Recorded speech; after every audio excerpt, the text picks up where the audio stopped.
geographical boundaries. We believe in cultivating curiosity and transformation that is rooted in profound love. The COVID-19 pandemic has irrevocably shaped how connections are formed in congregations across the United States and the world. The Church of the Larger Fellowship is committed to being a resource within Unitarian Universalism and beyond.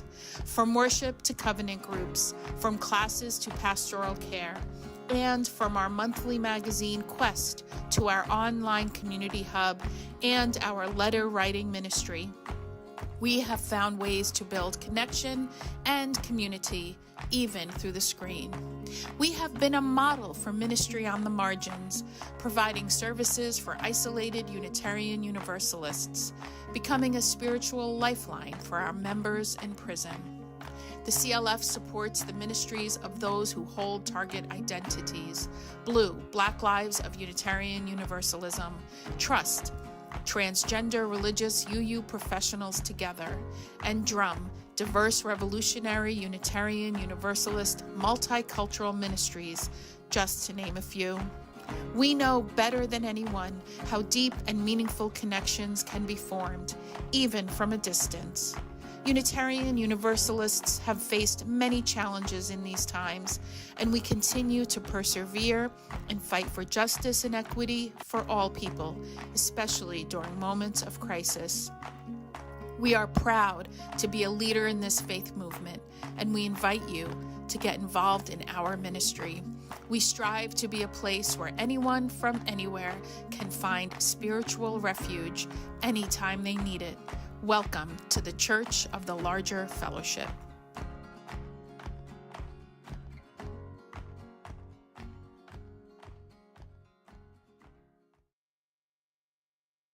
We are so excited to bring you an all-new episode of The VUU.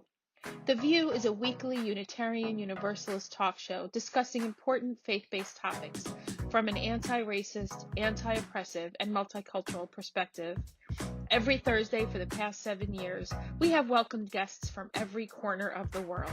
Our guests are writers, scholars, activists, and religious thought leaders who are shaping Unitarian Universalism and society for the 21st century and beyond. I hope today's show inspires you. Hope it builds your faith. Hope it gives you perspective to see the power of Unitarian Universalism at work in your life. Enjoy the message.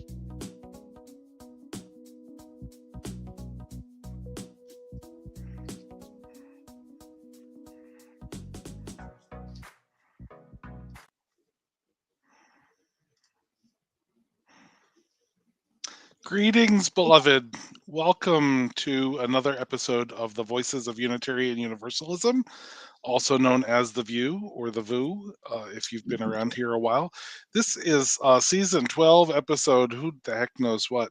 And we are really glad to be welcoming back our friends from UU The Vote to talk about white Christian nationalism today. I'm the Reverend Dr. Michael Tino, 1/3 of the lead ministry team of your Church of the Larger Fellowship. And I'm coming to you from Peekskill, New York, the land of the Kitchewan, Wappinger, and Munsee Lenape peoples, a little north of New York City, honoring the end of Fat Bear Week with my Holly 435 Katmai National Park shirt in honor of the former queen of the Fat Bears. And how are you, Chris? Hey everyone, I'm Christina Rivera, she, her pronouns. I'm coming to you from Central Virginia, where it is just a beautiful, gorgeous day out and about. And I am 1/3 of the co-lead ministry team here at the Church of the Larger Fellowship. Aisha Hauser is the other 1/3 of our co-lead ministry team and is not joining us today. Aisha is doing some fantastic leadership development work, which I'm sure she will share more about when she's back with us on the VUU. And yeah, it's just been it's hard to be so enamored of how gorgeous a day it is when all we were watching last night was just the hurricane footage from Florida. So shout out and our prayers and love to all of the people of Florida.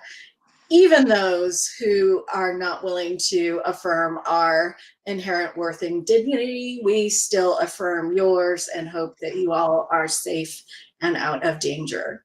Yeah, sending lots of love to our folks in Florida, and also still to our folks in Appalachian, North Carolina, and West Virginia and Tennessee. Many beloveds will be without water for months and without power for weeks still there as those communities struggle to rebuild after the last hurricane. Yeah.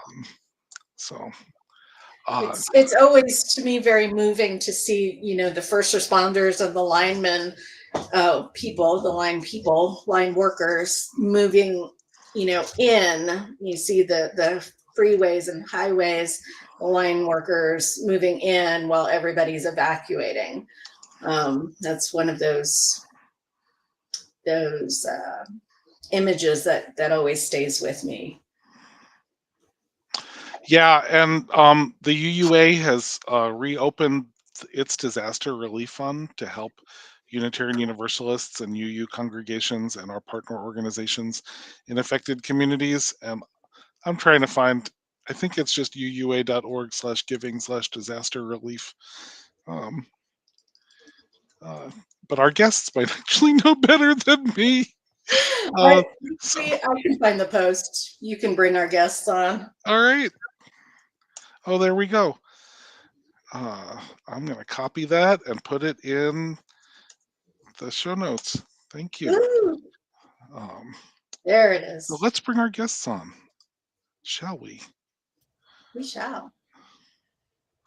Well, we are really happy. Was someone talking? We are really happy to welcome our guest from UU The Vote. The Reverend Renwa Hamami serves as the Congregational Justice Organizer on the Side with Love organizing strategy team and is the parent of the delightful ball of chaos that is Baby Noor. And maybe Baby Noor will make their debut on the VUU today. We don't know. They're a ball of chaos. And Nora Rassman, friend of the show, is returning to us.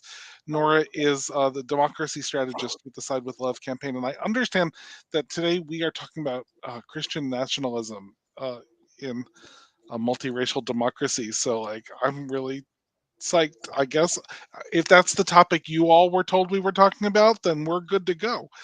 Welcome back to the show. Thanks, Michael and Chris. Good to be here. And yes, we are ready for that conversation, or as ready as one can be. Yeah, where do we even start with that conversation? I don't know. I mean, Chris, do you have an idea?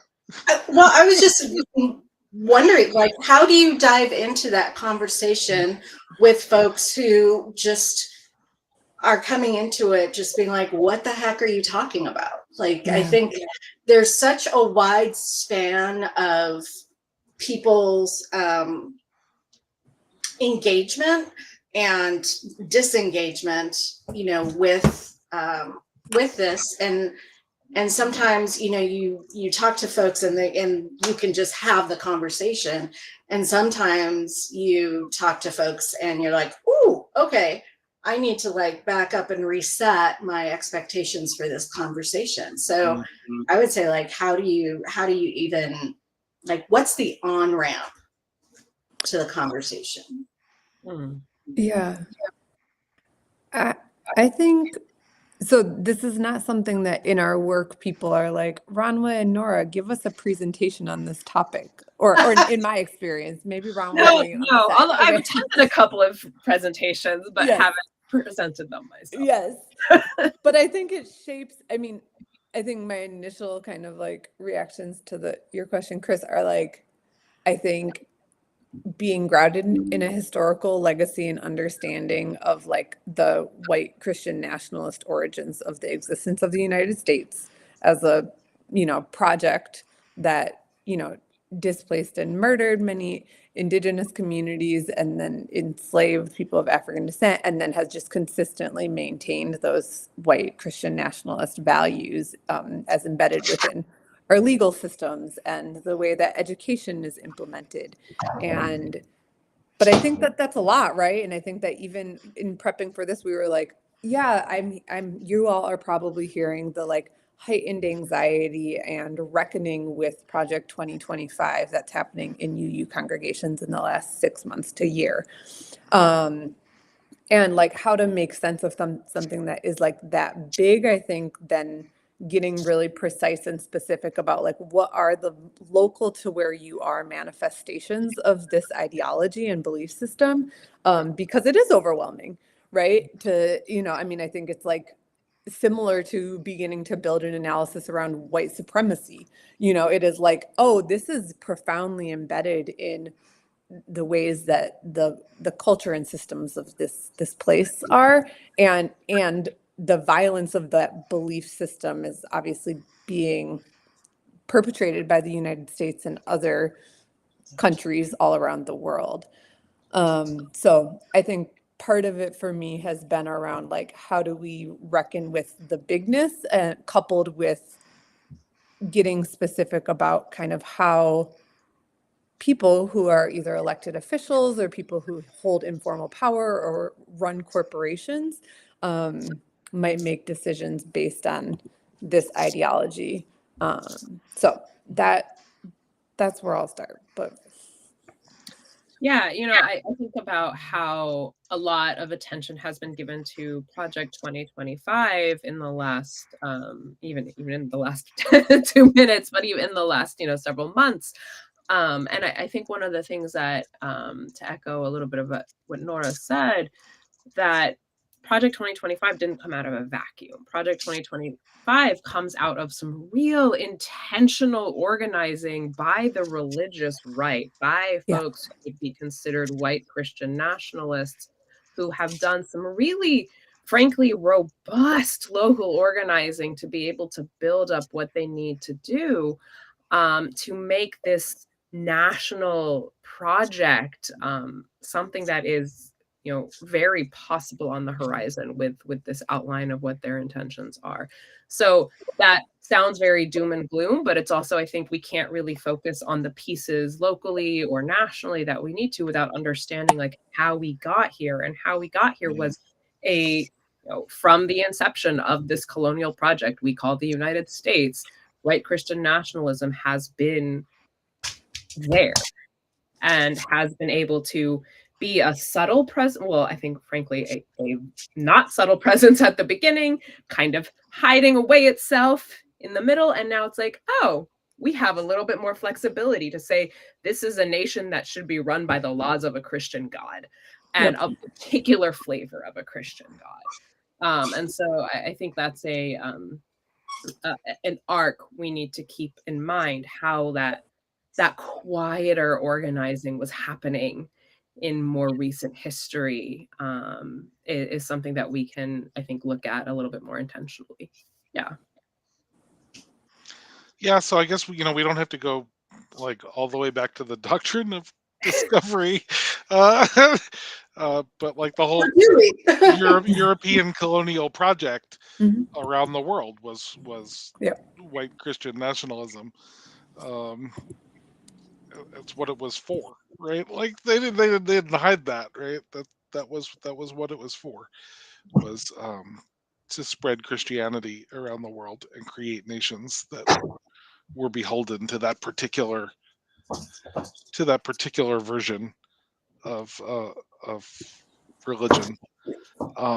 You mentioned like heightened anxiety in congregations and communities, and I think people are like, my little circles, people are discussing Project 2025 because I'm in like my little liberal bubble, and my little circles are like people who read newspapers all the time and whatnot, and like consume information voraciously, but like in the wider community, I'm not sure that that's even like the topic.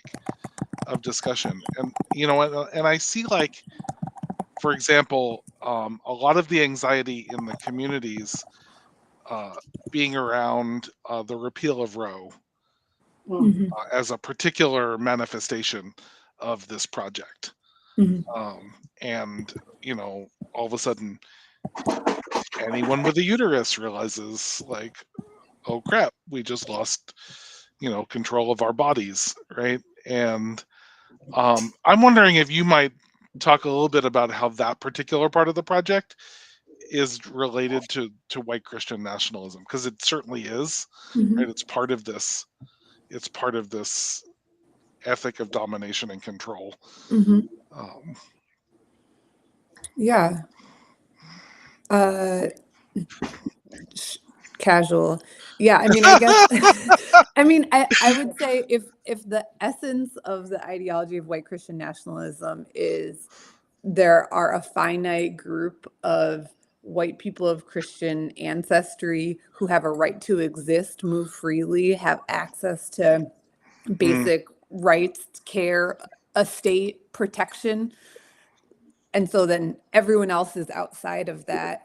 I think that fits with, like, a even harsher enforcement of control of people's bodies, which tells them that you alone do not have the wisdom of when or how you want to parent or become a parent or choose to not be a parent for whatever reason. And that, like, so I think it's the same kind of domination logic that you're talking about.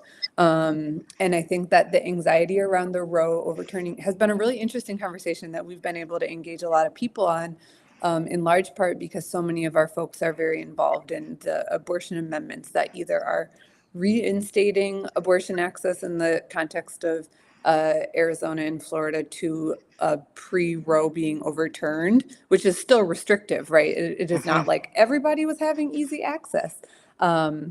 Or in the case of Oregon, not Oregon, excuse me, Colorado, where they're actually who have abortion access still, and would be expanding it to people who are on Medicaid, and in some cases, folks who are undocumented being able to access abortion with Medicaid resources. So really a varied story, but I think a part of it for us has been what is the opportunity to, like, politicize people around the failures of Roe as the strategy to ensure protection, and that reproductive justice advocates for decades had been like saying this is the bar, like this is the baseline, like mhm, this is totally insufficient. I think about what was happening in Wisconsin. There were 3 abortion clinics before, and so you're like in a state of 6 million people, which is insufficient.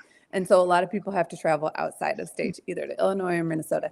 And so yeah, I think that a part of it is the opportunity to, like, both hold that anxiety that people are experiencing because of how politicizing, especially within white second wave feminist spaces, abortion access was the thing. And I think, like, reminding people that, like, even with the passage of Roe, there were so many other barriers to people being able to parent or choose to not parent safely and in a supportive way.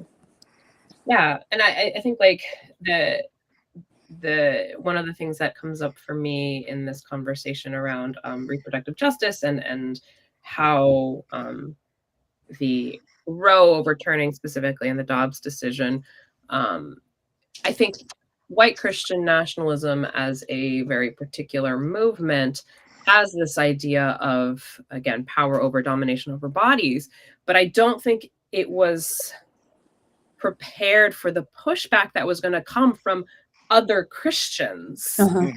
mhm, In particular, we're seeing some of that coming up in the IVF conversations, if we're talking about the Yeah. broader elements of reproductive justice, where that's a potential fissure even within white Yeah. Christian nationalist Yep. conversations. And so that the idea of IVF being outlawed is something that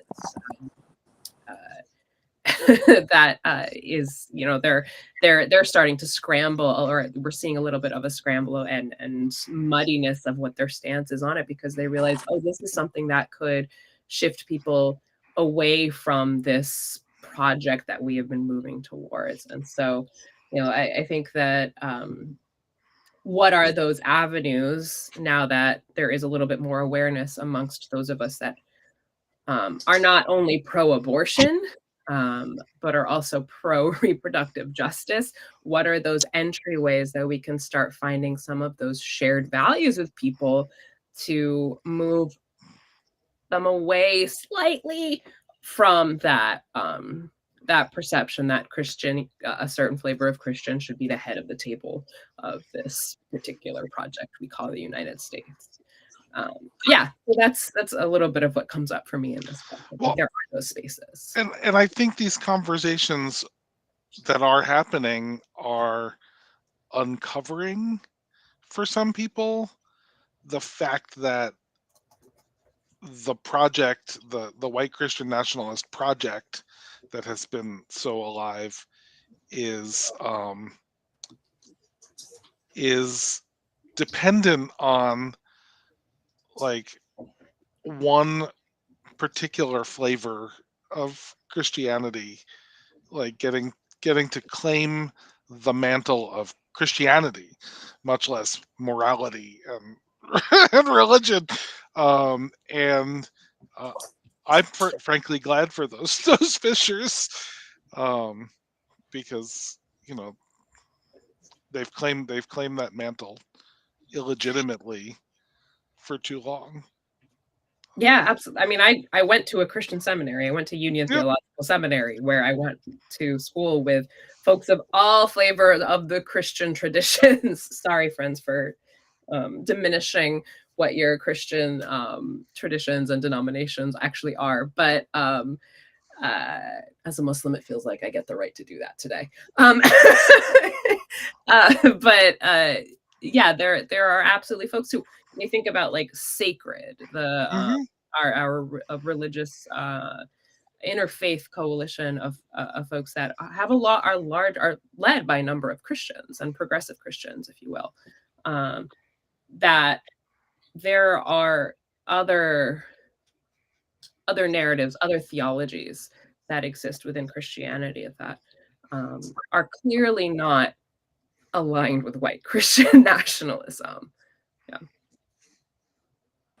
And the very intentional work that white Christian nationalism has done, as you were saying, I think at the beginning, behind the scenes, to move themselves into a place that they're at now. Like, this didn't just happen, just because, right? There was very intentional work within that group to go after, the school boards, and go after the local races, and then go after, all of the, like, this is not something that happened in a vacuum. It was a very intentional, well orchestrated, and well funded process that got them to the place that they're at now. And we need similar, very intentional, strategic work to counteract that. And I think that that's one of the reasons why UU the Vote has been so critical for Unitarian Universalists, to be able to see a funded, strategic way of not putting our values out there, but being able to see our values as our identity, which is what we're trying to, in faith formation, that's what we're trying to do. We're trying to make sure that people understand themselves as Unitarian Universalists. And then, UU the Vote then takes that and says, okay, if we understand ourselves as Unitarian Universalists, then how do we strategically put that identity into play? So what does that feel like? I mean, UU the Vote is what, 5 years old now? Is that right? I think we launched in 2020. Yeah, right. Yeah. So what does that feel like, 5 years into UU the Vote? Yeah. One thing to your point on faith formation, which I think is so key, is I think that both Sacred and Christians for a Free Palestine are interesting examples of opportunities of UUs really doing internal work to tell the truth about our Christian history and lineage. Because I don't know, and maybe this is different regionally, but I grew up with so much anti-Christian distancing within my own Unitarian Universalist religious education experience was informed by a lot of people having a lot of trauma within their, and converting to or becoming Unitarian Universalists. And I say that knowing that the distancing that we do from these conversations sometimes is just dishonest. It is like, yes, we would not call ourselves a Christian tradition at this point, but our lineage truly has been informed. And I feel that no greater than when I go to New England and I'm like, how do we own churches? Like, I'm sorry, you were here in 1687? I'm just doing the math on this, and who was owning buildings in 1687? So, like, yes. Right. Who gave you this land in 1632? Big questions. Exactly. Just asking. Exactly. So, but I think that we are on a journey. So just like transparently, I was doing some You the Vote work in Wisconsin in 2020. I left and I came back at the end of last year. And so Nicole Presley, who is now our organizing and strategy director, really has moved the ship forward and I think done some incredible work with having kind of like a prophetic and spiritually grounded understanding of like why and how we do this work. I would say that we are at an interesting point where we are trying to shift practices and skills to have more of our people be in deeper, meaningful relationship with people locally where they are. So You the Vote started, was launched by Susan Frederick Gray in 2019. Programming started in 2020. But because of lockdown, it was all virtual. And so a lot of our people got really good at doing things from their home, which is like an incredible entry point to be doing voter contact work.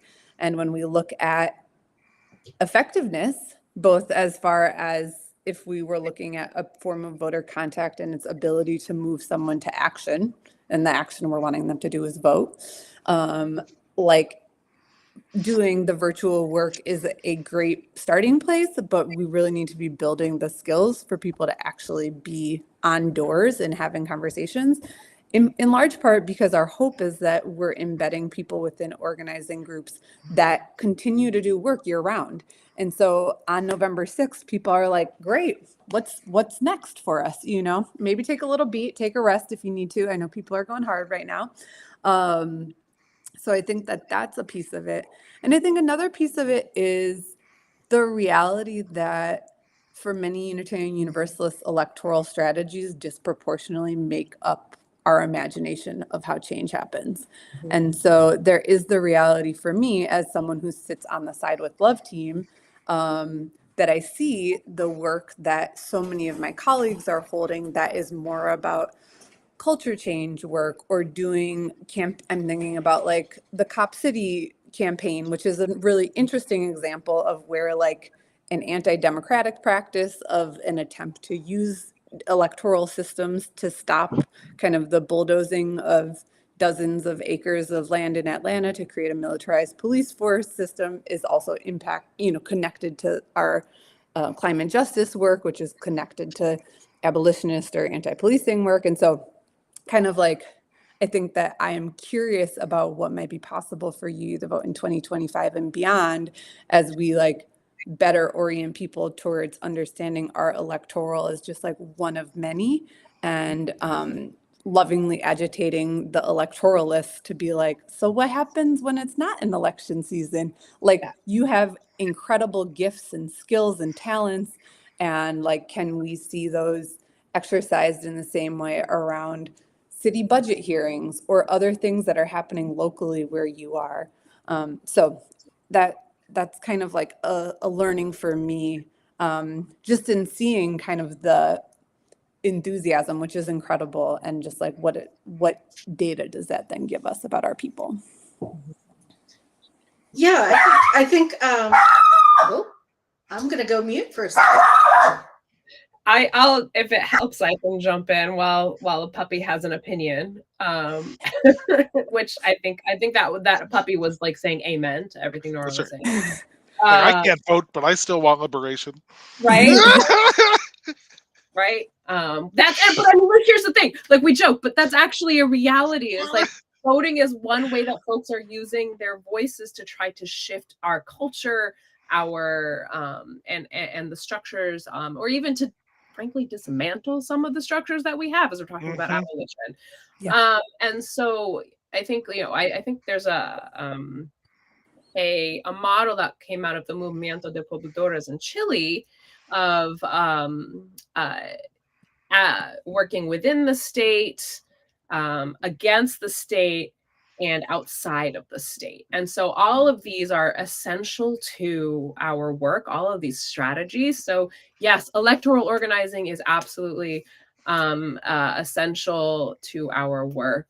But there are also other elements of the work that are necessary for us to, I like to think about that model being centered on the vision of the world we are trying to create. I'm sorry, the top of the ballot box is not the vision of the world I'm trying to create. A checkbox is not my vision. So what is whichever box? Whichever box. That's right. Whichever box. And so the reality of how all of those pieces come together to move us towards something is something that our spaces, and particular UU spaces, I think are having some of these conversations as part of UU the Vote when we're working closely with partners that are working on these abortion amendments, but there are folks that are coming from a range of different organizations and collectives working on these particular amendments because they have a vision of something beyond that and are intending to build relationships beyond that. I'm thinking about locally how, I work closely with a lot of the interfaith community on some of the work that's been happening around Palestine and trying to move national folks, but also local folks on the issue, and how we show up at our student encampments, how we are showing up with basically mutual aid. So providing childcare, providing food, providing medics, security. There's a way we are showing up and building relationships with our students, with other faith traditions, with other community organizations. Anti-Police Terror Project holds so much of this work in the Bay Area too. And so just how in these local spaces are we building up our relationships so that we can take it to that next level of what our vision is in the world. So that was my ADHD meds haven't kicked in quite yet ramble on that. Yeah.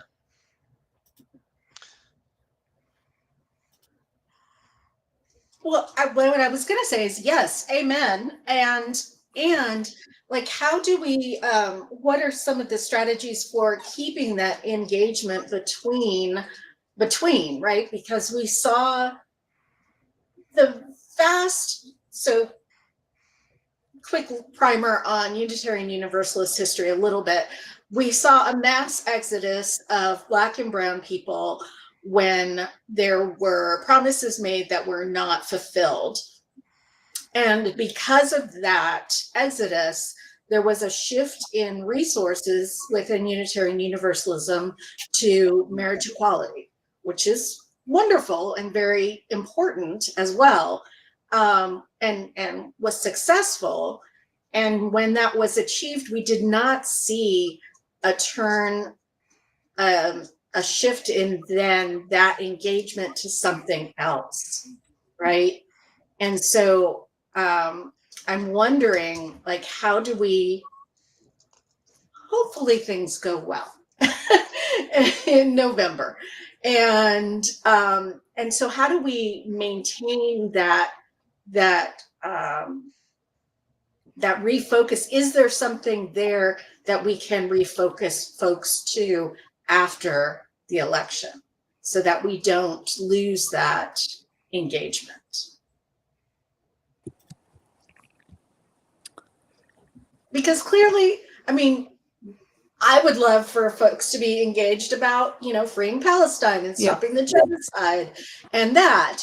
And I feel like if there isn't a hook that we can get, let's face it, white UUs hooked into and continue to hold their attention, that we lose some of that momentum that we build.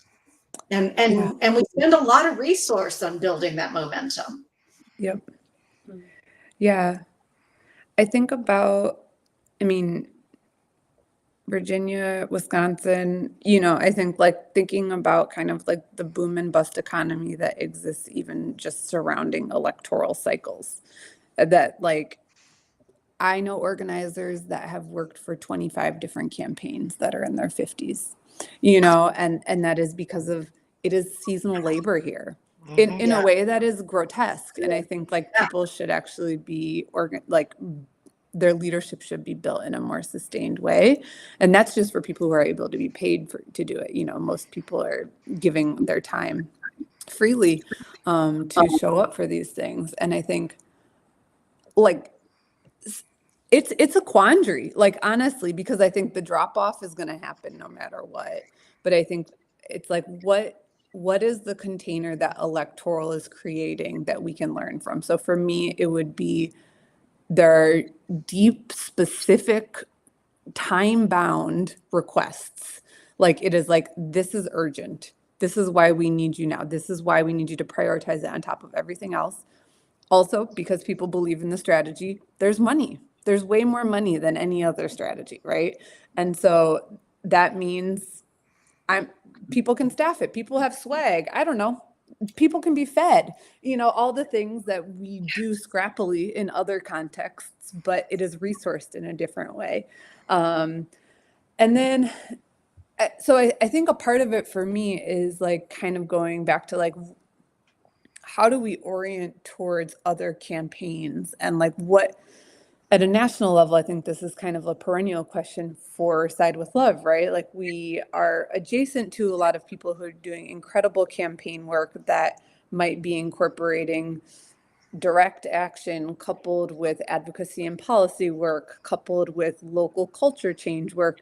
And so I think for us, it is like, what is a meaningful way to bring people in and keep them involved? And a big part of that, I think, is work that Ranwa and our colleague Kathy have done, which is like the personal transformation that happens through being involved in justice work is like, there's nothing else like that, right? And I would say like all of us on this call are here and involved in justice work because something or things changed our lives.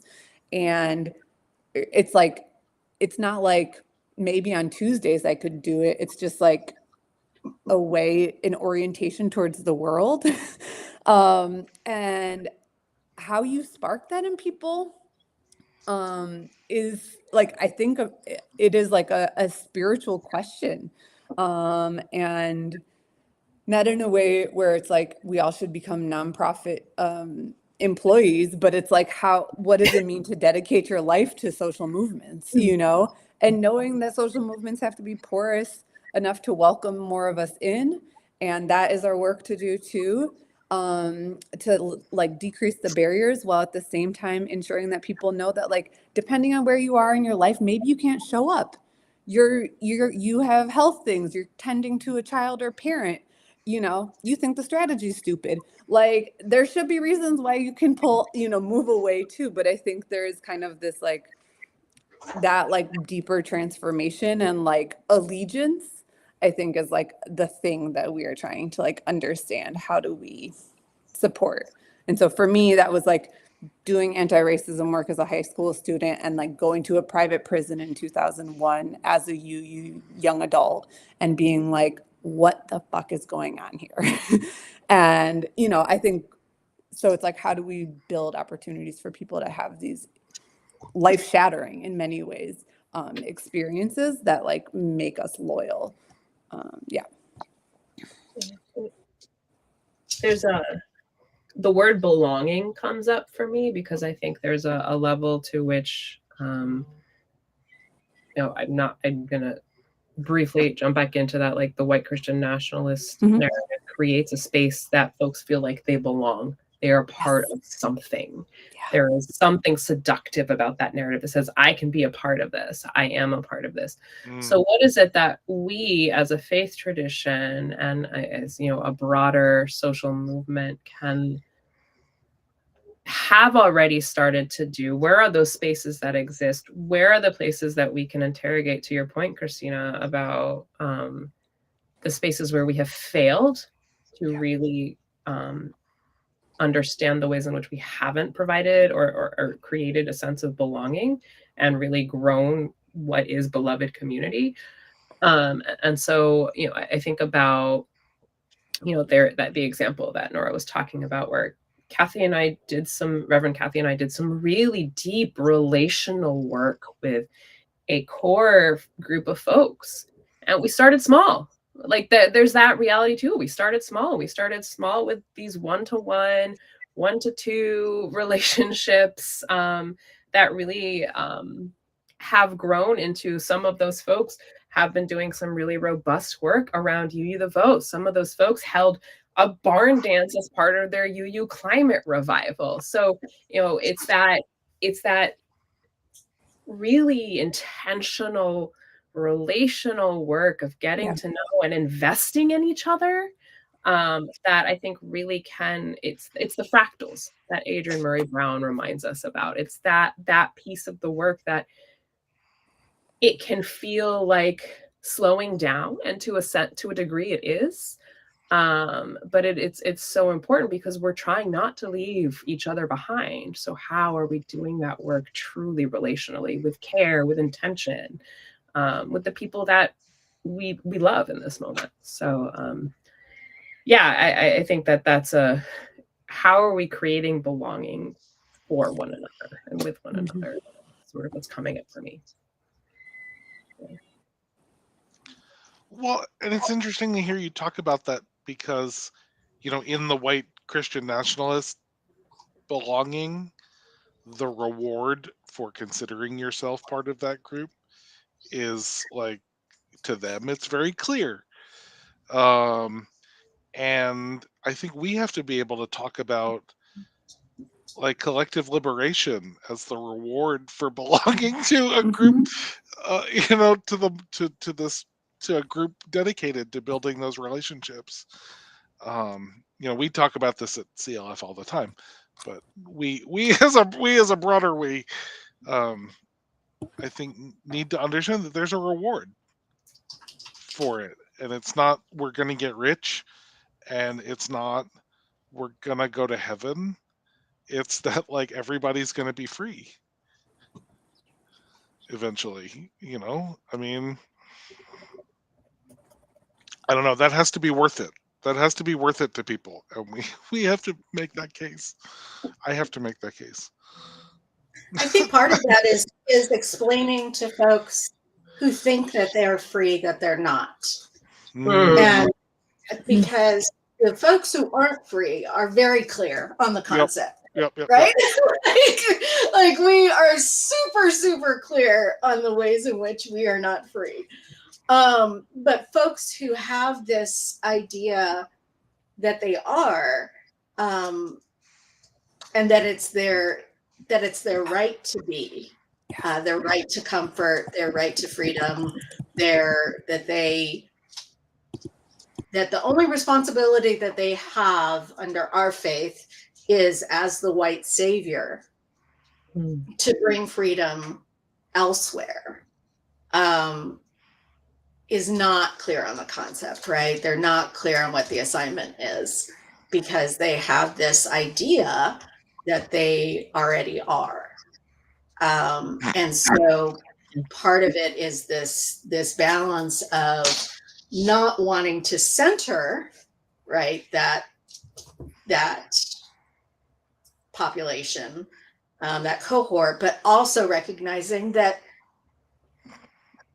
the education There needs to be the holding of it, because once people recognize that they're not free, they have really big feelings about it before they can act on it, because they can do a lot of damage in that phase, right, where they realize it, oh shit, and they can go out and do all sorts of really not helpful things, all the way through to, okay, now we can actually act on it in ways that are healthy and helpful. And so I think that's, as religious leaders, that's some of our work ahead of us. And how do we also hold at the same time, we're really clear on the concept that they're not free, and can get really mad and activated that there's a whole group of other folks who don't get it. Yeah. I think one thing that brings up for me is the role of unprocessed grief that is just shaping how so many of us show up in organizing spaces. Maybe grief connected to our experiences in social movements, grief about the breadth and depth of violence in the world that we feel either responsible or connected or complicit in. And Malkia Devich Cyril, who's the organizer in the Bay, who used to run Media Justice, has lost a number of family members in a very short period of time. And in the past few years has just been really writing and talking about grief and the role of needing to contend with and hold grief. And I think a big part of it for me, and I think it came up in response to why so many people are so activated around Roe being overturned, is there is an unnamed, in many places, grief around failed strategies, right? And so for many of our folks who I know have been in the fight, whatever their fight is, for decades, to reckon with how so many of the things that social movements have put forward we have not protected people from the violence, and I think that there is a really deep and that I think that the processing of the grief makes it possible for us to then make more space for imagination and actually be like, so now what? What does that those failed, what do we now know?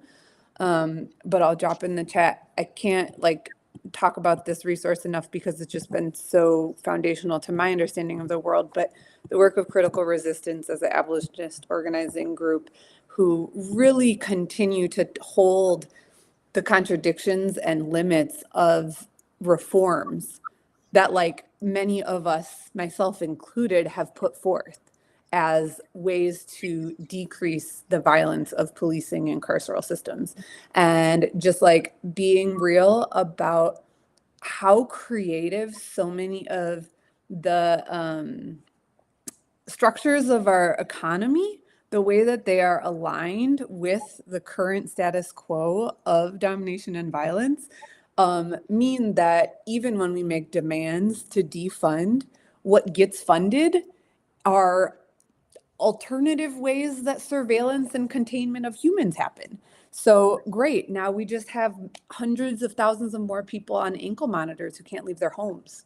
And, and so I think that for us, the piece around grief and telling the truth about the strategies that we have tried, and I think that this is where engaging with electoral systems always brings out the contradiction, because of the way that it is structured at this point. It is always going to pull people towards a more centrist, less radical, and less leftist analysis and solution.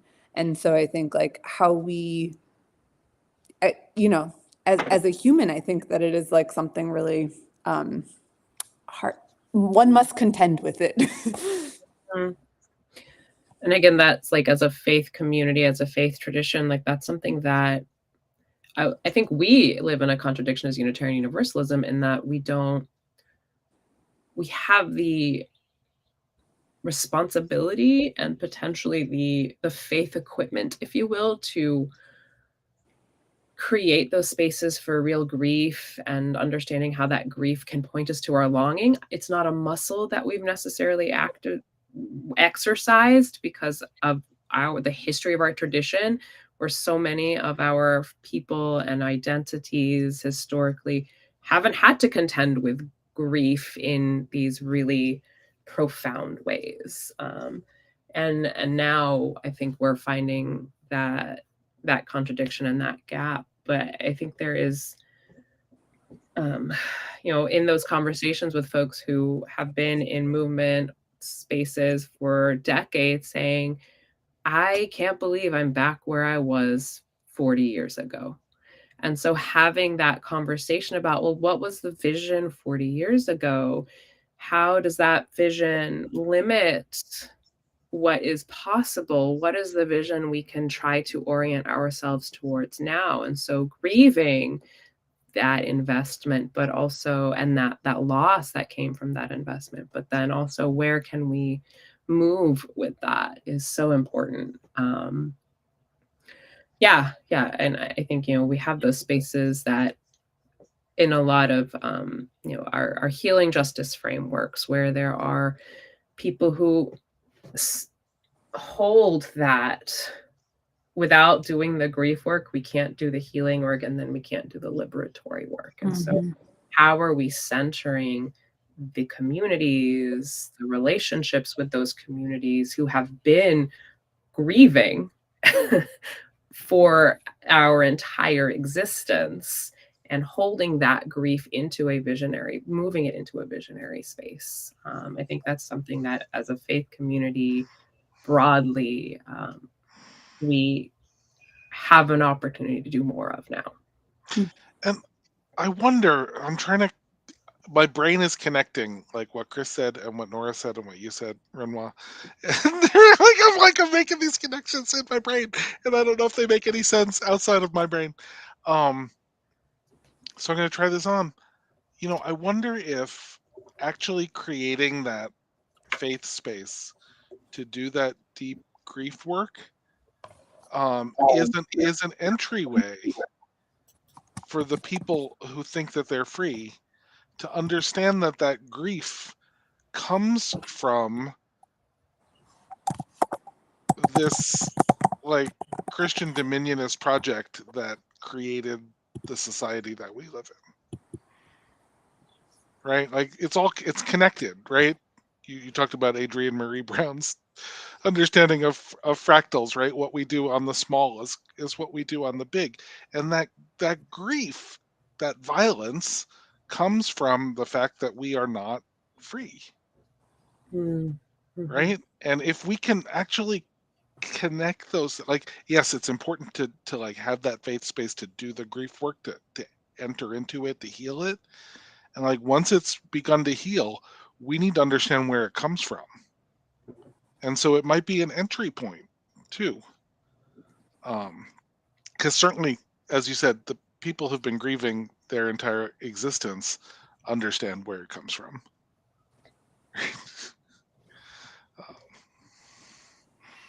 So I don't know. I'm making this connection, and maybe it makes no sense, but like maybe it does. Maybe someone out there, it makes sense to you, and great. Yeah, and maybe that's the maybe that's the next work of religious educators, because we have been looking for so long, not so long. We continually try and look for the next thing that is going to help move people in faith formation, right? That is one of our roles in our faith as religious educators. And looking at faith formation is, what is that next thing that will help people move in their formation? And maybe maybe that is it. Mm. Mm.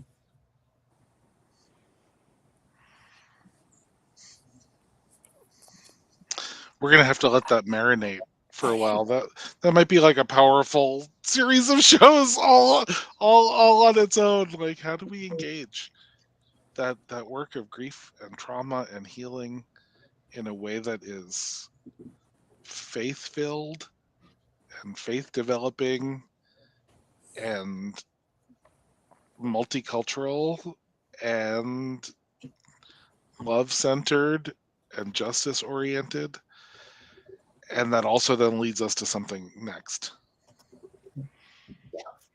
So that people don't get stuck there, which is what we see a lot.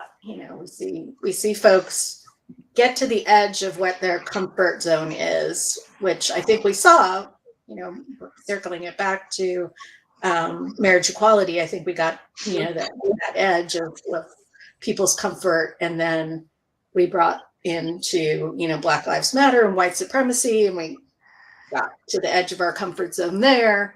And so what is that? What is that next? Where is that next growing edge? That's there's a part of me when you say edge, it brought up for me. I've been reading Prentice Hempel's What It Takes to Heal. And in the early stage of it, in the early part of the book, they say something around the line of like, yes, beautiful, look at that, look at that. In one of the, I think it might even be in like the foreword or the introduction, they say something around like, with the 2020 uprisings, for example, like we brought ourselves to the edge, but we weren't willing to take that leap. Something stopped. And you're right. We have 4 minutes left in this conversation, right? We can't have that conversation right now, but that depth of what stopped us, because I think that's what will free all of us. But there is a block, I think, and it might be a little different for each person and different identities, but something stopped us in that moment and stops us in each of these moments where we think we've done enough, but we know we haven't done enough. Yeah. That continues the conversation for sure. And we will continue the conversation on the VUU or the VUU next week. And then y'all will be back the week after that, right? You the votes back October 24th. There we go. So in our final moments together, anything that you all want folks to know, do, be, say, as we go out into the world today?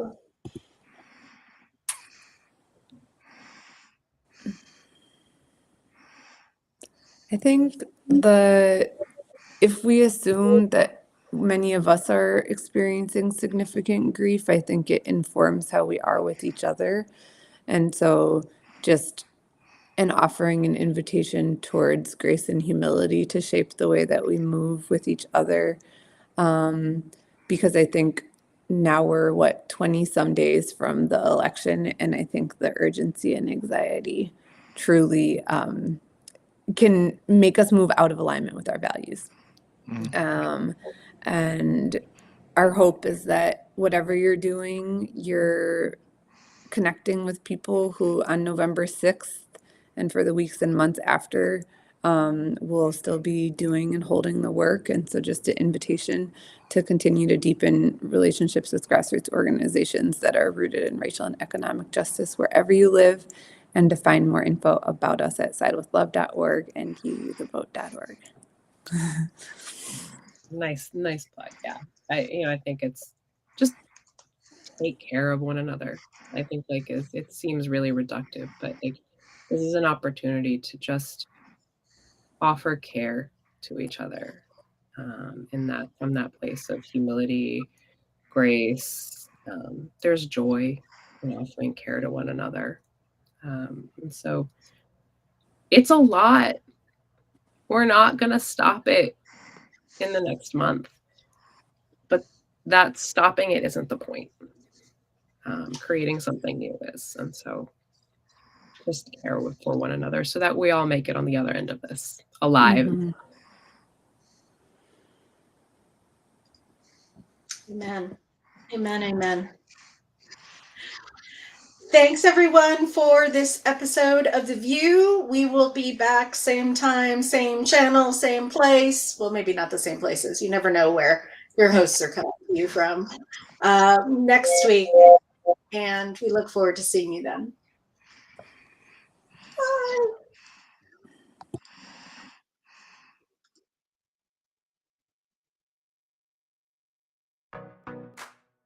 Thank you for joining us. Special thanks to those of you who give generously to this ministry. It is because of you that this ministry is possible. You can click the link in the description to give now, or visit clfuu.org/give for more information. We hope you will join us next week for another episode of The VUU.